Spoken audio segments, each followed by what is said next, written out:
I've got a pyramid structure that I think about, and the foundations of that pyramid are the most critical to reduce the risk and I believe get the relationship between the founder and the game changer set up in the right way, and that's the chemistry that they have, and that could be with multiple founders.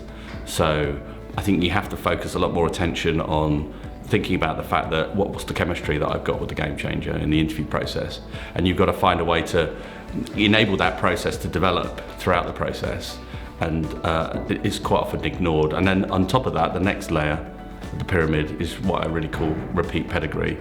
So this is, what are we about to go through as a company? What's on our commercial roadmap for the next 12 to 24 months in the life of the capital that we may have just raised?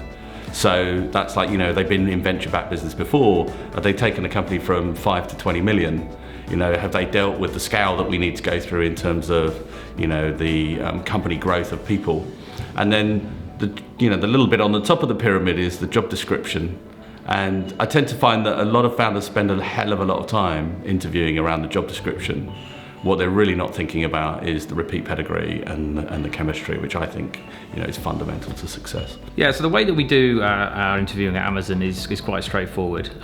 We benchmark our candidates against internal candidates, actually internal employees, rather than each individual candidate. This is really important to do because that allows us to continually assess the bar against the current team of people, and we make sure that we continue raising that. So we look at the candidate itself as its own merit and assess whether that candidate is adding considerable value to the actual overall performance of the team. The second point is we treat all candidates as customers. Candidates are generally Amazon customers, and so we want them to have a positive experience when working through our hiring process, even if the outcome isn't the one they're always looking for. Often as a founder, it's not a job, it's a lifestyle choice, and you've put everything into it as a founder. And so it can be easy to lose sight of the fact there's other stuff out there, and that game-changing candidates will have other options that they can go after, not just yours.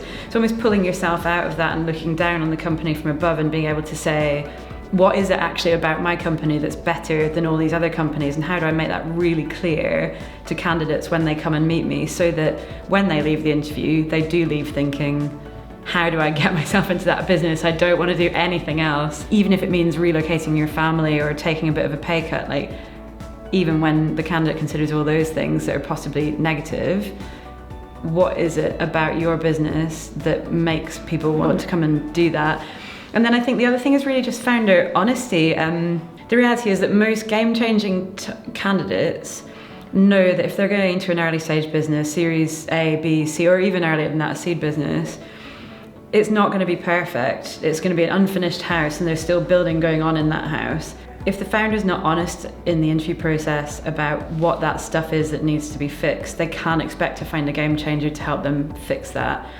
And for most game-changing candidates who are the right fit, that'll be a really positive part of the experience, because they'll like the fact that it's unfinished. They want to do a bit of a turnaround job on certain elements of the business.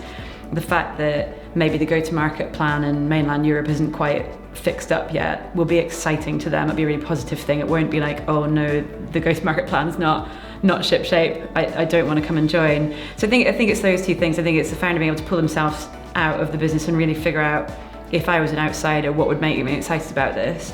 And then being really honest about what the opportunity is.